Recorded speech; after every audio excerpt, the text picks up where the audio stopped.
ever felt exhausted, even when life seems okay? It's not your job. It's not the economy. It's the people you let too close. They smile in your face, but quietly corrode your confidence. They call themselves friends, but sabotage your soul when no one's watching. And the worst part? You keep letting them in. You don't drown in a storm. You drown when you keep letting the wrong people on your boat. So here's the real question. Who have you given access to your peace?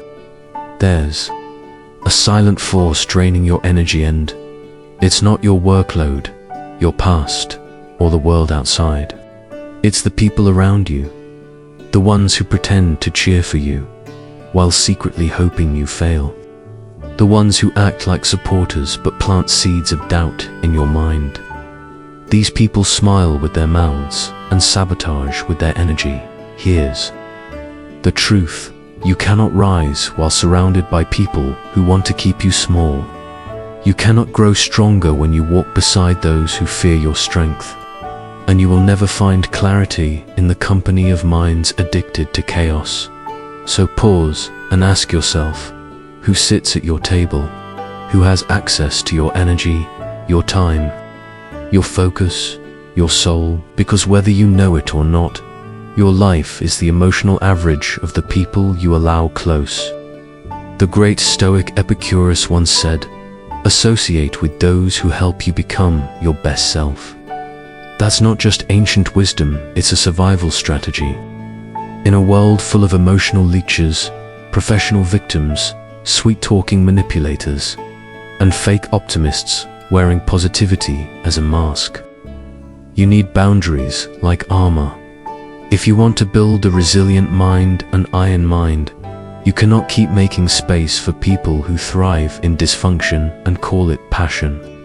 You cannot keep allowing people to drain your spirit and then wonder why you're exhausted today. We're going to expose 11 types of people who slowly destroy your self-worth, hijack your inner peace, and make you question your own power. But more importantly, you'll learn how to detach from them, not with bitterness, but with emotional intelligence, unshakable self-mastery, and quiet psychological boundaries that no one can cross. If you're ready to stop entertaining what weakens you, hit the like button to support the Stoic revolution we're building. Subscribe so you never miss the tools that will protect your peace and elevate your power. Because the truth is simple. Not everyone deserves access to your life. And today, we'll show you exactly who to walk away from and how to walk forward silent, strong, sharp, and untouchable. Let's begin. Don't explain your philosophy, embody it. Epictetus, you know this person. They don't yell, they don't rage, but every time you talk to them, it feels like a slow leak in your mind, like acid dripping. Drop by drop. They complain about everything. Their job, their partner, the weather, the government, society. Everything except themselves. And the worst part, they never do anything to change it. At first, you might think they're just venting. Everyone needs to let off steam. But this is different. This is not venting. This is emotional sabotage, disguised as casual conversation. The chronic complainer isn't looking for solutions. They're looking for validation of a worldview built on bitterness, helplessness, and blame. And here's the danger. If you don't stay conscious, you'll start seeing the world through their eyes. Suddenly, your job feels like a trap. Your relationships seem broken. Your peace, once solid, begins to erode. This isn't random. This is emotional contamination, and the first person Stoicism warns us about is the one who complains but never changes. Marcus Aurelius, one of the greatest Stoic minds, once wrote, "When you wake up in the morning, tell yourself today, I will meet people who are meddling, ungrateful, arrogant, dishonest, jealous. and surly, not because he was pessimistic, but because he was prepared. A Stoic doesn't live in fantasy. They don't expect perfection from people, but they refuse to be corrupted by others' imperfections. And that's exactly what the chronic complainer violates. They reject personal responsibility, they refuse emotional regulation, and they carry around resentment like it's a trophy they earned in battle. In Stoic philosophy, constant complaining isn't harmless. It's a symptom of a weak, untrained mind, a mind that hasn't yet learned to separate what can be controlled from what cannot. That's why you must create distance from complainers. Not because they're bad people, but because they're emotionally infected. An emotional infection spreads quietly, invisibly. They don't need to scream to drain you. They just plant subtle doubts in your confidence. They turn small annoyances into life-altering problems, and they make you feel guilty for having peace when they don't. This is how they deplete your mental energy without ever raising their voice. So, how do we respond the Stoic way? 1. Set psychological boundaries with strategic silence. You don't need to argue. You don't need to correct them. You simply stop feeding the fire. The next time someone complains for the third time about the same problem, try asking, "That sounds frustrating. What are you planning to do about it?" If they pause, stumble, or change the subject, you've just revealed the truth. They don't want solutions. They want sympathy. 2. Remind yourself, your energy is sacred. Just because someone is venting doesn't mean you owe them your focus. Your inner peace is a form of wealth, and you have every right to protect it with discipline. 3. Create emotional distance. If you can't cut ties, cut depth. You can still be kind, but don't let their chaos enter your spirit. You are not required to be anyone's unpaid therapist, especially not for someone addicted to their own misery. Ask yourself these reflection questions to sharpen your awareness. Who in your life leaves you emotionally drained after every conversation?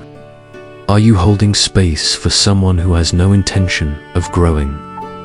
When was the last time your mood shifted because of someone else's negativity? Emotional intelligence isn't just knowing what to say, it's knowing when to listen and when to leave the room. Because the chronic complainer doesn't want change, they want attention. And if you're not careful, you'll become their next topic of complaint. So protect your peace like it's power, because it is. Guard it relentlessly. As Seneca once said, it is not that we have a short time to live, but that we waste a lot of it. Now, let's talk about the excuse maker. Have you ever met someone who always has a reason?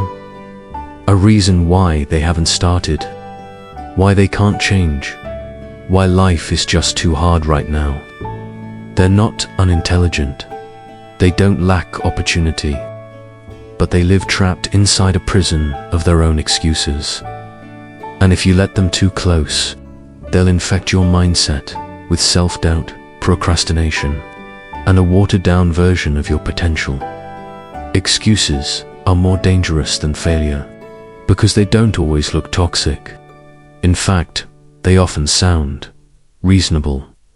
I would do it, but this isn't the right time. Not everyone's meant to succeed. Some people just get lucky. Discipline, that's just not who I am. Here's the truth. Excuses are just fear wearing a mask. They provide the illusion of comfort, so you never have to confront the real discomfort of growth. But that comfort, it comes at a price. Your ambition, your evolution. The Stoics warned us about this mentality. Seneca taught that the problem isn't time, it's how we waste it. And one of the most dangerous ways people waste their lives is by becoming experts at justifying inaction. So why do excuses violate Stoic values? Because Stoicism is built on a single, unshakable truth. Your power lies in what you can control, your thoughts, your effort, your choices. And the moment you outsource that power to circumstances, the past or bad timing, you begin to live beneath your potential. Let's briefly revisit what we just explored. You hold power over your mind, your effort, your attitude, your discipline, and yet excuse makers give all of that away. They surrender their agency to luck, to situations, to other people. Then they turn around and call it being realistic. But as Marcus Aurelius reminded us, you have power over your mind, not outside events. Realize this, and you will find strength. Excuse makers live in denial of this truth. And if you spend too much time around them, your own standards begin to drop, not because you're lazy, but because you're adjusting to their comfort zone. Why is it dangerous to stay in that environment? Because being surrounded by excuse energy is like trying to run a marathon with weights tied to your ankles. You begin to think, maybe I'm pushing myself too hard.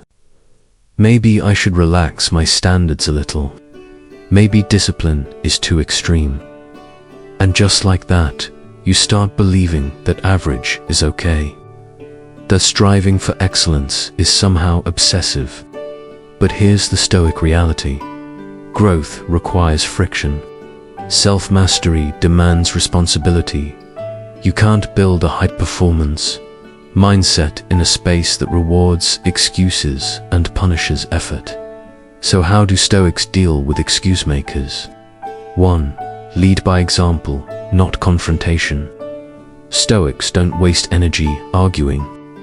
They demonstrate, let your habits, your discipline, your consistency be the message.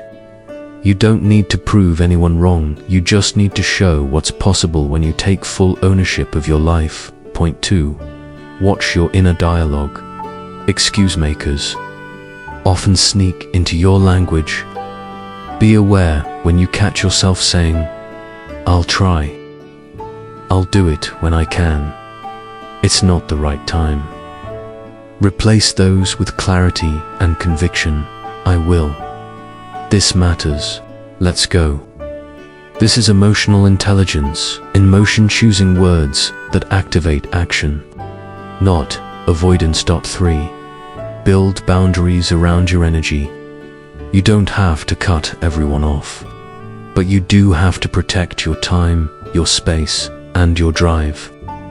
If someone keeps justifying why they're stuck, and that mindset starts seeping into your focus, pull back. Ask yourself, who in your life always has a reason not to take action? Have their words ever made you second-guess your own ambition? Are you choosing based on logic and values or someone else's fear? The more you sweat in silence, the less you bleed in regret. Here's Stoic 101. Excuse makers aren't evil, but they are dangerous to your discipline, your standards, and your edge. They teach you to befriend mediocrity, to dull your sharpness, to postpone your greatness until life is just right.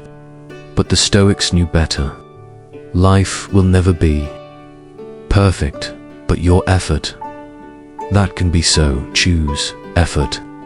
Choose action. And if you must walk that path alone, walk it with pride. As Marcus Aurelius said, you always own the option of having no opinion. If you entertain gossip long enough, you start becoming it. You begin judging people based on whispers, not facts. You waste your mental energy on stories, not solutions. Your focus slowly shifts outward toward what others are doing instead of inward, where your power lies. That's the true price of gossip. It disconnects you from your core values and stunts your personal growth. The Stoics warned us about this trap. To them, A virtuous life begins with one foundational principle: focus only on what is within your control. Gossip is the exact opposite of that.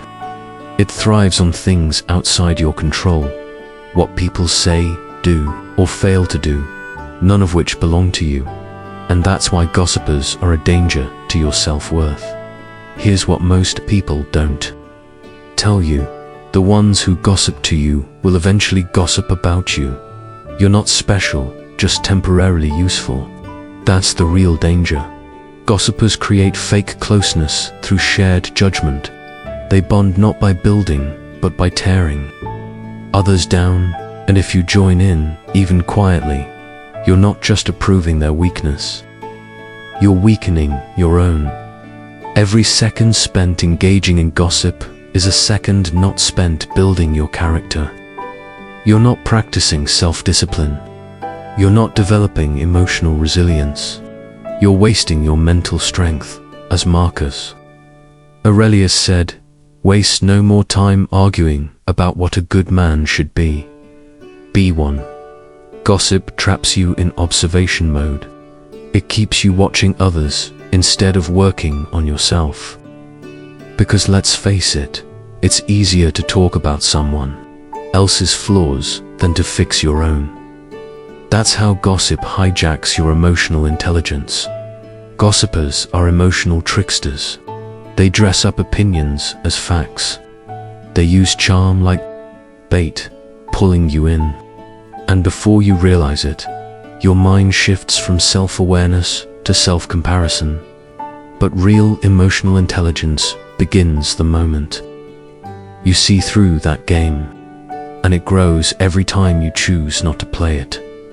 You don't need to fight gossip, you just need to outgrow it. How to handle gossipers, the Stoic way. 1. Don't engage. Withdraw with elegance. The most powerful response: silence. If someone starts gossiping, calmly say, I don't really know them well enough to say. Or, better yet, let's talk about something that actually helps us grow. No need to scold. Just don't participate in their mental laziness. 2. Recenter on what you control.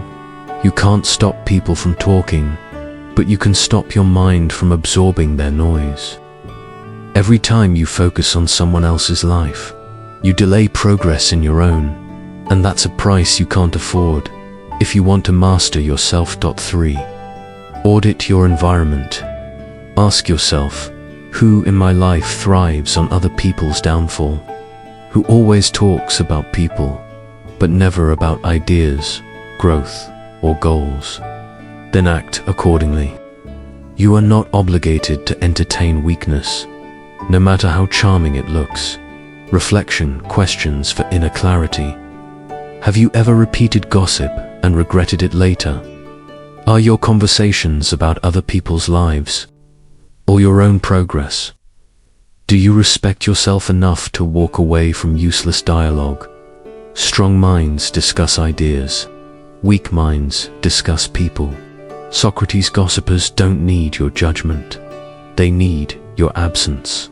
Because every second you feed their drama, you starve your own discipline. And in the Stoic life, you don't have time to feed distraction. You have a mission.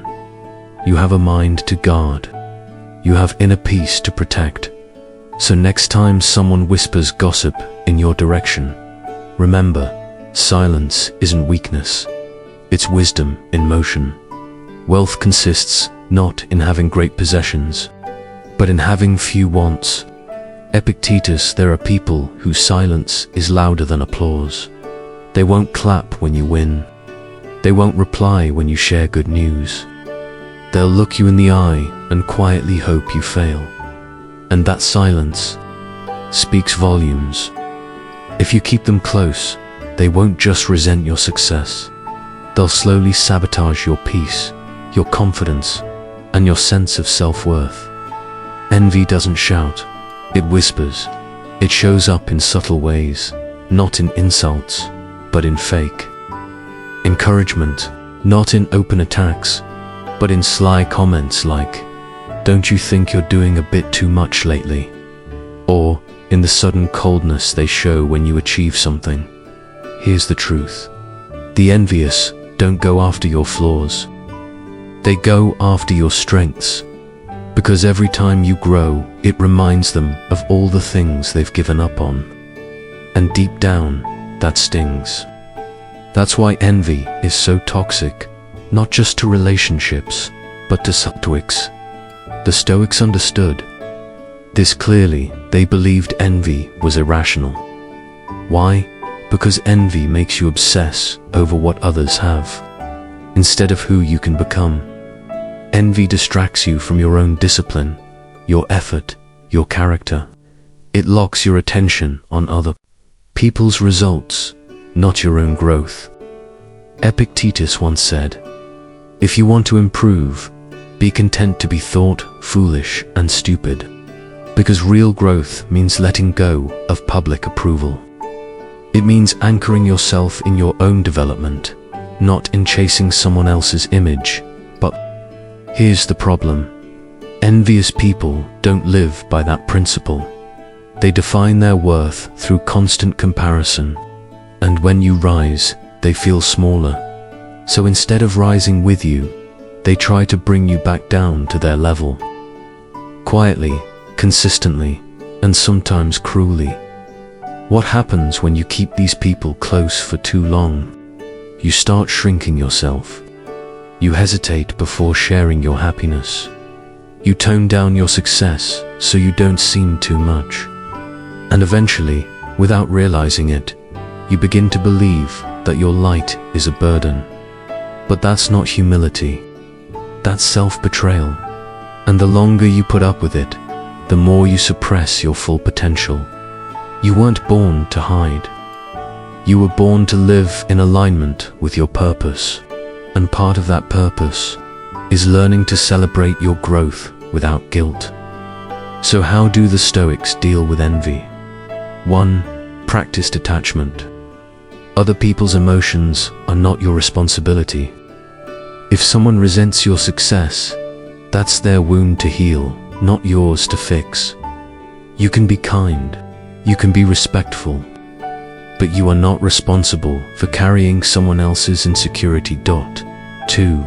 Protect your peace by guarding your wins. Not everyone deserves front row access to your victories. It's okay to share less. It's okay to grow in silence until you find people who celebrate, not compete. That's emotional intelligence, knowing who you can trust with your joy and who turns it into discomfort. 3. Replace envy with admiration, both in yourself and others. When someone else wins, let your first instinct be curiosity, not comparison. Ask yourself, what can I learn from their path? And when it's you who succeeds, don't shrink, celebrate. Because a strong mindset includes respect for others and for yourself. A few reflection questions for self-alignment. Who in your life goes silent when you share good news?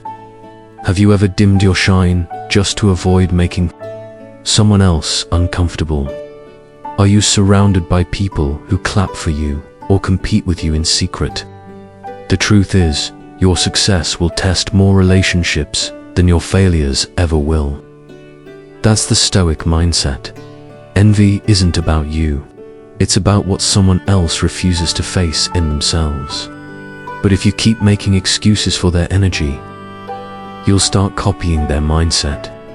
You'll start to believe that confidence is arrogance, that ambition is selfish, that staying small is the price you pay for peace.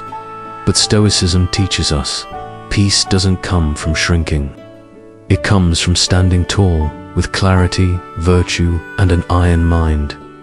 So next time someone can't clap for you, walk away. Because real friends don't fear your light. They rise with it. And sometimes, the greatest remedy for anger is delay. We all know someone like this, the type who snaps at waiters, slams doors when things don't go their way, and turns every minor disagreement into an all-out war. They walk into a room and leave behind a trail of emotional wreckage. These are the hot-tempered individuals who mistake their emotional outbursts for strength. But here's the uncomfortable truth. A person ruled by anger isn't powerful, they're possessed. And the longer you stay close to someone like that, the more likely you are to become just like them. Reactive, unstable, and eventually weak. Because anger isn't a flex, it's a loss of self-command. Modern culture has a habit of glamorizing rage. Movies, music, even politics often portray outbursts as signs of passion or strength. But the Stoics saw right through that illusion. Seneca didn't sugarcoat it. Anger is a brief madness. Control it, or it will control you. Here's why. Anger makes you easy to control. It clouds your judgment. It trades long-term wisdom for short-term dominance. In short, anger is the weapon of the undisciplined. That's why hot-tempered people violate the core of Stoic values. Because Stoicism is about self-mastery, the ability to rule your own mind, no matter how chaotic the outside world gets. But hot-tempered people, they live on emotional autopilot. Someone disrespects them, they explode. Something gets delayed, they lose it. A plan changes, they fall apart. That's not power. That's emotional predictability. And predictability is weakness. Because if the world can provoke you whenever it wants, you're not in control. Your surroundings are. And here's how being around the hot-tempered slowly sabotages you. Spend enough time near them, and their behavior starts to feel normal. You brace for their reactions. You walk on eggshells. You even find yourself making excuses for them. That's just how they are. But there's a hidden cost. Your emotional safety. Your nervous system stays on high alert. You stop responding to life with clarity and start reacting from survival mode. Worst of all, their anger begins to train you to confuse reactivity with power. But here's the Stoic truth. Reactivity is not power, it's surrender. So how do we deal with the hot-tempered, the Stoic way? 1. Master yourself before you try to manage them. You can't put out a fire by throwing more flames at it. The Stoic doesn't match rage with rage. They meet chaos with composure. When someone loses control, you don't escalate, you observe. You breathe, you detach. That's not weakness. That's emotional intelligence under fire. 2. Withdraw your emotional availability. Anger addicts feed on your reactions. They provoke you so they can justify themselves. Don't give them that satisfaction. Stay clear, or say nothing at all. Let them burn themselves out. As Marcus Aurelius said, the best revenge is to be unlike him who performed the injury. 3. Choose peace over proximity. If someone's anger keeps disturbing your peace, walk away not from hate, but from principle. You don't need to fix them. You need to protect yourself. Boundaries aren't cruelty, and when dealing with the emotionally volatile, those boundaries must be non-negotiable. Reflection questions to build your inner strength. Who in your life can't go a day without losing control? Have you started reacting more sharply just because they made it feel normal? Do you mistake silence for weakness, or do you recognize it as power? Remember, he who angers you controls you. Here's what no one tells you. Anger looks powerful until it burns down everything around it. Careers, relationships, reputations, peace. People who let their rage lead the way eventually find themselves walking alone because no one wants to live inside a storm. The Stoics knew the secret. The calmest person in the room is usually the strongest. because they don't waste energy trying to prove their power. They know how to hold it. So, if someone in your circle constantly burns hot, let them rage alone. You weren't made for war. You were made for wisdom. Imagine walking into a room. There they are, tears, accusations, emotional whirlwinds. Everything is urgent. Everything is dramatic. And somehow, it's always about them. You listen. You try to comfort. You offer solutions. But nothing ever really changes. Because this isn't a friendship. It's a never-ending storm. And the worst part, it's not even your storm. You're dealing with a drama magnet. Someone who doesn't just feel deeply, but manufactures chaos to feel significant. They turn small problems into major crises. They drag others into every conflict. They constantly shift roles from victim to hero to villainal in a single day. Why? Because chaos gives them control. Drama makes them feel important. But for you, it's a slow burn. It robs your clarity, drains your peace, and worst of all, it pulls you out of alignment with your values. What does Stoicism teach us about this? One core lesson: don't react, respond. But drama magnets feed off reactions. They want you tangled in their mess. The Stoic mind doesn't take the bait. It doesn't fight battles it never chose. Because the moment you react emotionally to drama, you've already surrendered your discipline and with it, your peace. What does it really cost to stay close to a chaos creator? You feel exhausted, but can't explain why. You overthink simple conversations. You feel guilty just for needing space. They teach you that silence is betrayal, that calm is cold, that having boundaries means you don't care. But the Stoics remind us, peace is not selfish, it's sacred. So, how do you deal with a drama magnet the Stoic way? Stop trying to fix them. They don't want solutions, they want attention. You're not their therapist. You're not their savior. You're responsible for your energy, not theirs. Practice detached silence. Don't defend. Don't explain. Don't absorb. Let them vent. Let them spiral. You stay calm. Stay quiet. Become the stillness in the center of their storm. As Thomas Carlyle once said, silence is the element in which great things fashion themselves. That's pure Stoicism. Set boundaries and live them. Don't just say, I need space. Mean it. Reinforce it. Live it. Cut the emotional cord between their chaos and your identity. You can care about someone without carrying everything for them. Now, ask yourself, who turns every interaction into a crisis? Do you feel drained or guilty after talking to them? Have you confused drama for emotional depth? Emotional maturity isn't about reacting to every storm. It's about returning to clarity again and again. Because the truth is, the drama magnet doesn't want peace. They want attention. And if you don't protect yourself, you'll start mistaking exhaustion for love. But the Stoics knew better. Peace doesn't come from avoiding conflict. It comes from refusing to enter unnecessary ones. So next time someone tries to pull you into their storm, don't. Stay grounded. Stay sovereign. Stay unshaken.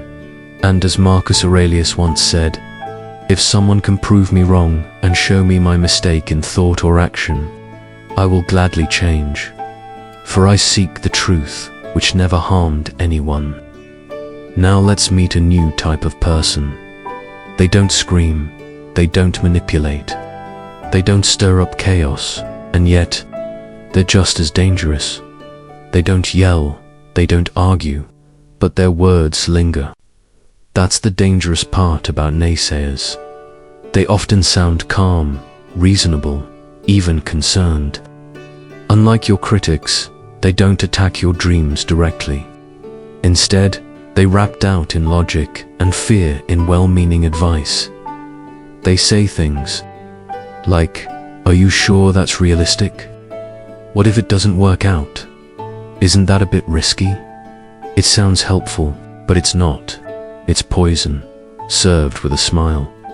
You see, the naysayer's power lies in subtlety. Don't need to shout. Their quiet words echo long after they've gone, not because they challenge your ideas, but because they make you question yourself. You begin to second-guess your vision. You start to shrink your goals, to trade courage for caution, not because you don't believe in it anymore, but because they never believed in you in the first place. That's why they're more dangerous than open critics. Stoicism teaches us to run everything through the filter of reason, not fear. But naysayers twist fear until it feels like reason.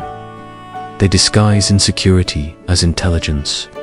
They confuse pessimism with pragmatism. They don't say, "You'll fail." They say, "I'm just being realistic." And suddenly, you're paralyzed. Not by your doubts, but by theirs, as Epictetus warned. It's not things that disturb us, but our interpretation of them. And naysayers are experts in distorted interpretation. They don't see potential. They only see the possible pitfalls. And if you let them too close, they'll erode your confidence drip by drip, all in the name of being practical. And here's the real tragedy. Most people don't fail because they tried and lost. They fail because they never dared to begin. Why? Because someone once said, "That's not possible. Be careful, who do you think you are?" And that voice didn't just speak once. It kept repeating until it became their inner voice. Now they live safely, but feel empty. They have security, but no purpose. Comfort, but no courage. So how do we deal with naysayers the Stoic way? 1. Separate intention from impact. Not every naysayer is malicious. Some truly believe they're protecting you. But good intentions don't erase bad outcomes. If their words make you hesitate, shrink, or stay silent, they're not helping. Be kind, but firm. I value your concern, but I trust my direction. 2. Filter feedback through logic, not emotion. Before accepting anyone's advice, ask, is this coming from experience or projection? Do they have data or just fear? Have they ever walked this path they're trying to talk me out of? If the answer is no, then discard their words, quietly, confidently. 3. Build an inner wall of conviction. A Stoic doesn't seek constant approval. They seek alignment between their actions and their values. When your goals are rooted in truth, growth, and courage, you don't beg others to understand. You act. Let your courage speak louder than their caution. Ask yourself, who in your life always plays devil's advocate, but never advocates for your potential? Have you delayed a dream because someone else couldn't see it? Are you building your life based on your values or their fears? Don't let someone else's limitations shape your destiny. Life through Stoicism, naysayers don't need to destroy you. They only need to plant enough fear for you to destroy yourself. But Stoicism gives you the antidote. Self-command, inner conviction, a mind led by reason, not reaction. So the next time someone says, "That's too ambitious," you simply smile, because only those who've stopped dreaming say that, and you keep going. A gem cannot be polished without friction, nor a man perfected without trials. Seneca, a world obsessed with toxic positivity. Smile more, good vibes only. Don't be so negative. Remember this, not every truth is sweet. Not every moment is meant to feel good. Some storms are meant to be faced, not avoided. And some dreams are worth fighting for, even if you have to fight alone. Sometimes, what seems like kindness is actually avoidance in disguise. In the previous part, we talked about how emotional strength isn't about suppressing pain, but facing it with clarity. Now, let's talk about a more subtle danger. The lie behind constant poser. ITIVITY.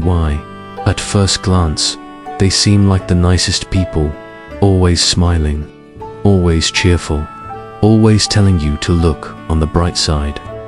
But when life gets heavy, and it will, they respond with lines like, "Just stay positive. Don't think about it. It could be worse. Everything happens for a reason." What are they really saying? They're not comforting you, they're avoiding you. Or, more precisely, avoiding your reality. They'd rather sugarcoat pain than help you face it. They want to skip the hard parts and pretend everything's fine, even when it's clearly not. This isn't support. It's spiritual bypassing, and Stoicism has no tolerance for denial disguised as encouragement. Why is toxic positivity so dangerous to a Stoic mindset? Because Stoicism isn't about pretending everything's okay. It's about being ready for when things aren't. It doesn't teach you to cover up suffering with cliches. It teaches you to stand in it, see it, and grow stronger through it. Marcus Aurelius never said, "Ignore the storm." He said, "You have power over your mind, not outside events." And that changes everything. It means we acknowledge the storm, we just don't let it change our inner weather. But toxic positivity does the opposite. It tells you to ignore the storm entirely. Worse, it teaches you to feel ashamed if you're not smiling through the chaos. What happens when you're constantly around someone like this? You start hiding your real emotions. You stop expressing what's true for you. You bury pain instead of processing it, and slowly, sadness starts to feel like failure. But buried pain doesn't go away, it transforms. It turns into anxiety, resentment, emotional numbness, and loneliness. The Stoics understood this deeply. They saw pain not as something to avoid, but something to learn from a teacher. If you're willing to listen, but the toxic positivist, they tell you to silence the teacher and fake a smile instead. So how do you deal with toxic positivity the Stoic way? 1. Replace blind cheerfulness with rational optimism. Stoicism isn't about negativity, it's about preparedness. The Stoic asks, what's within my control? What can I learn from this? What can I endure with grace? You don't need to blindly hope. You need to see clearly and act wisely, to make space for emotional honesty. It's okay to say, this hurts, this is hard, I don't have it all figured out. That's not weakness, it's emotional intelligence. And any relationship that can't hold that honesty, it's not safe for your growth. Point 3. Don't mistake denial for wisdom. If someone constantly tells you to avoid negative thoughts, ask yourself, are they helping you grow? Or are they keeping you comfortably stuck in a fantasy? Because real pain is real, and Stoicism never hides from it. It trains you to grow through it. Reflection questions. Do you feel safe being vulnerable with the people around you? Have you ever silenced your own struggles just to make others feel more comfortable? Are you surrounded by people who validate your growth or deny your reality? The Stoic doesn't reject emotion, he disciplines it with truth. Toxic positivity doesn't heal, it hides, and anything you hide from will eventually control you. But when you face life with open eyes, even when it hurts, you begin to reclaim your power. So, next time someone says, just think positive, Say this instead: I will think clearly. I will act wisely. I will feel deeply and still rise. That's not weakness. That's not low vibration. That's inner strength. Like Epictetus said, it's not what happens to you, but how you react to it that matters. We've all been hurt, betrayed, rejected, overlooked, undervalued. Pain is part of life, but staying stuck in it, that's a choice. Because the victim doesn't just feel pain, they wear it. Their wounds become their identity. Their trauma becomes every conversation. Their helplessness becomes their comfort zone. And if you stay too close to that energy, they'll invite you to wear the same uniform. Welcome to the world of eternal victims, where every mistake is someone else's fault, and responsibility never seems to belong to them. In this world, being a victim isn't just something that happened, it becomes a way of life. But here's the truth: there's a clear line between having been a victim and choosing to stay one forever. We've all been treated unfairly, but a Stoic chooses not to let that injustice define who they are. Meanwhile, the perpetual victim clings to the same story, blaming others, society, or fat, refusing to grow by saying, "That's just how I am, I can't change." But that's not identity. That's emotional surrender. And the longer you live in that mindset, the more you start to believe that healing is out of reach. That maybe you should lower your expectations. That maybe you're broken beyond repair. This is the illness of victimhood. Not one that attacks the body, but one that corrupts your philosophy of life. It erodes your sense of control and convinces you that suffering is a life sentence. But Stoicism teaches the opposite: power and responsibility. Epictetus, who lost his freedom, his physical health, and his status, still kept his mind sovereign. He said, "No one is truly free until they have mastered themselves." A Stoic doesn't deny pain. They simply refuse to let it define them. They say, "Yes, that happened. Yes, it hurt. But what will I do with it now?" That's not avoidance's command over one's life. And here's the danger of staying around those trapped in victim mentality for too long. You stop being their friend and start becoming their unpaid therapist. You begin to absorb their worldview of helplessness. Worse, you feel guilty for still daring to dream, daring to hope. The greatest risk. You start mistaking survival for true strength. But Stoicism doesn't settle for survival. It seeks transcendence. Because surviving the past isn't the destination, it's the foundation you rise from. So how do we confront the victim mindset the Stoic way? 1. Empathy, not enablement. You can care but don't carry their load. Support their healing, but don't reward their stagnation. Say, "I hear your pain, but I also see your strength. What do you want to do with that?" 2. Separate emotions from identity. Feeling lost is normal. Building your entire identity around that pain, it's not. If someone defines themselves only through their wounds, you must protect your emotional boundaries. Their story is not yours to relive. 3. Encourage ownership, not blame. True healing begins where blame ends. Ask them, what can you control? Right now, how can you respond differently? Who do you want to become? These are Stoic questions, and if they're ready, they open the door to inner strength. Reflective questions for yourself. Are you constantly carrying other people's emotions while forgetting your own? Are you dimming your light because someone always needs the world to revolve around their pain? Are you trapped in someone else's victim cycle, or are you inviting them into your healing journey? Being a victim is not a personality, it's a phase to move through. Remember this core Stoic truth.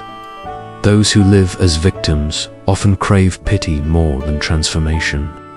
They seek validation for their story, not elevation beyond it.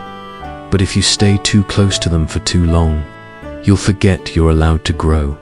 You'll stop rising because you're too busy rescuing. Stoicism teaches you are not defined by what hurt you. You are defined by how you rise from it. So don't shrink yourself to prove your compassion. Rise, and that, more than anything, is the most sincere invitation. The one who is not enslaved by the opinions of others is truly free. Epictetus, not every threat is loud. Some wear the mask of kindness. Compliments laced with obligation. Help that quietly eats away at your confidence. Smiles that steal your voice. You're not being attacked. You're being manipulated. And because it's silent, it's even more dangerous. After making you doubt yourself, the manipulator enters the most dangerous phase, causing you to lose control of your emotions without even realizing it. Because manipulation is not about brute force.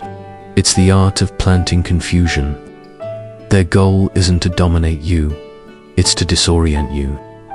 When you no longer trust your own feelings or decisions, you begin to apologize for setting boundaries, feel guilty for saying no, and start doubting your own intuition. Even more frightening, they use your emotional intelligence against you. They know you'll listen. They know you care. They know you'll hesitate before walking away. That's the trap.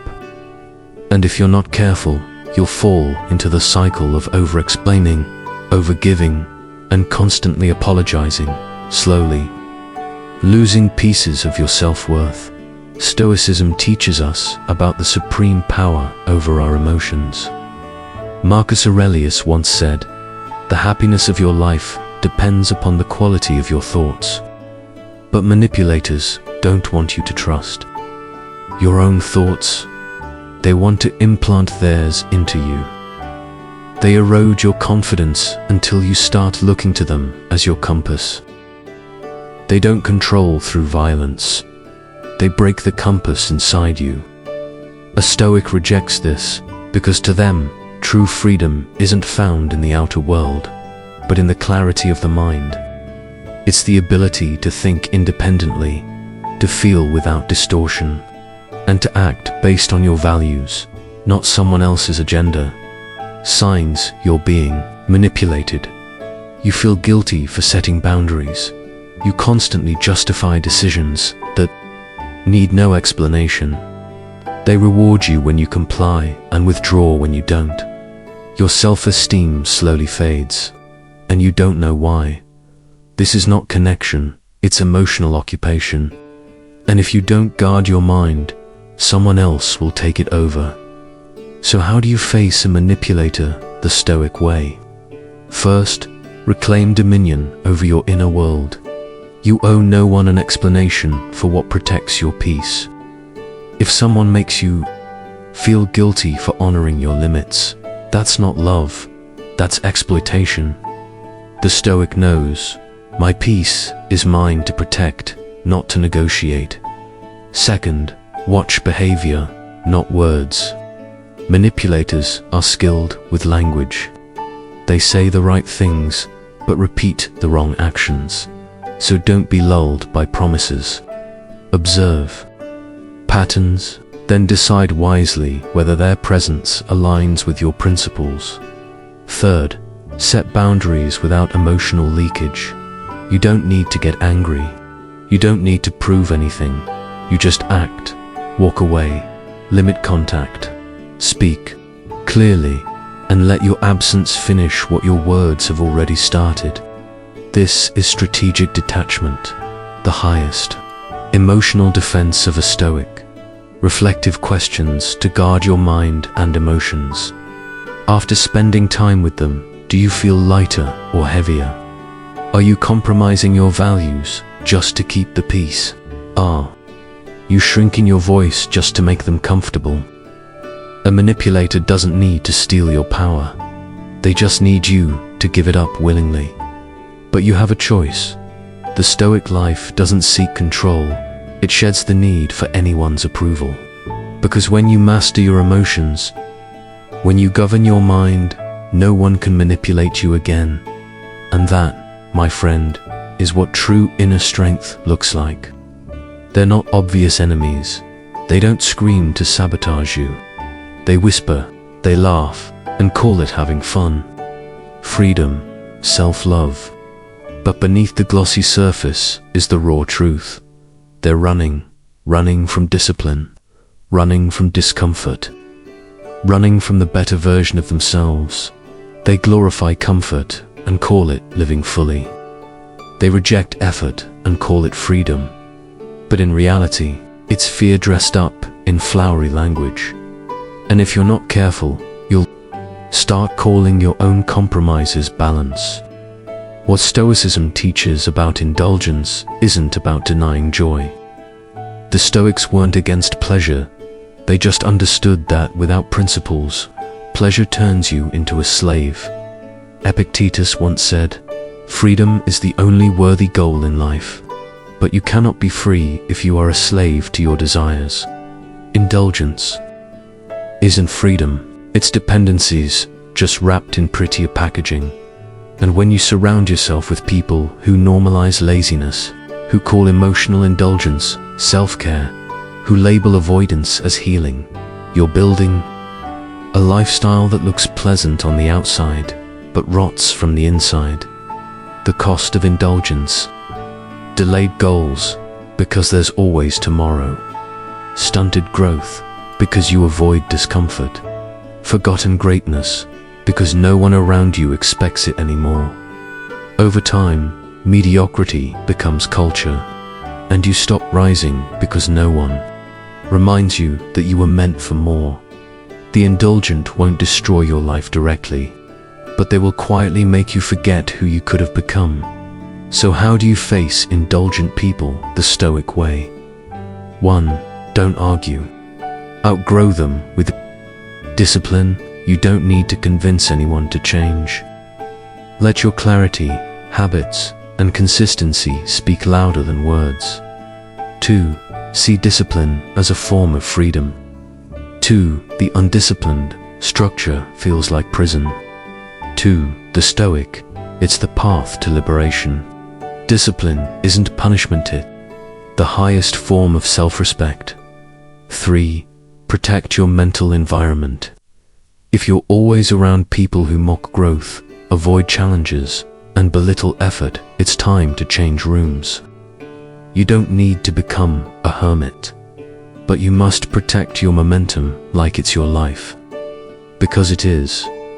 3 reflection questions to unlock your personal power. Have you ever disguised self-destruction as self-love? Who in your life champions comfort over commitment? Are you living with purpose or just reacting to pleasure? True freedom isn't doing whatever you want. It's having the strength to do what serves your highest self. Life through Stoicism: live with moderation, speak with intention, and build a life that makes indulgence look cheap and small. Surround yourself with people who elevate your potential. As Epictetus once said, "Now you see it clearly. It's not just obvious enemies, but the sweet friends who slowly drain your spirit with weakness, disguised as love, as protection, as connection. And you've spent long enough tolerating what you knew was corroding your soul. You're not cutting people off. You're reclaiming yourself, not to become cold, but to become clear, not to be harsh, but to become unshakable. Every second you spend explaining your boundaries to someone who doesn't respect them is a second stolen from your growth, your peace, and your greatness. You don't need more approval. You need consistency. You don't need more explanations. You need action. And when you release them, what happens? You make space for emotional intelligence, for self-respect, for inner peace. for mental discipline, and for a high-performance mindset, one that never bows to mediocrity again. Let them talk, let them wonder, let them regret, because your silence will say more than any goodbye ever could.